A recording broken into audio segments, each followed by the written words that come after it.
Okay, economic dislocation or economic turmoil. So ito yung situation na kung saan baksak yung economy, no?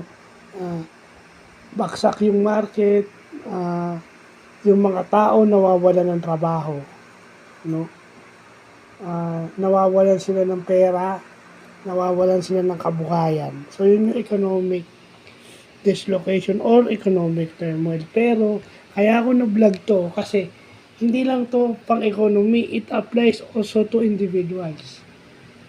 Yung mga individuals na walang mahanap na trabaho ng matagal na panahon, sa anumang kadahilanan, minsan sila may record o naging witness sa isang krimen, which is yun yung yun yung pilit na uh, ina-address nitong witness protection program.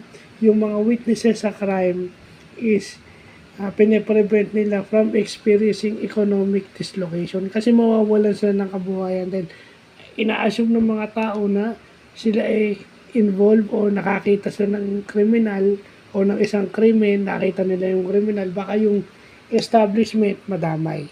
So, economic dislocation na yun pang naging witness ka sa isang crime. So, importanteng malaman natin yan. So, maganda malaman natin yan na may mga ganyan. Hindi lang as an economy as a whole, kundi it pertains also to individuals. So, pagka wala ka ng makitang trabaho at nawalan ka na ng kabuhayan o ng pera, economic dislocation or economic turmoil. So, yun lang po.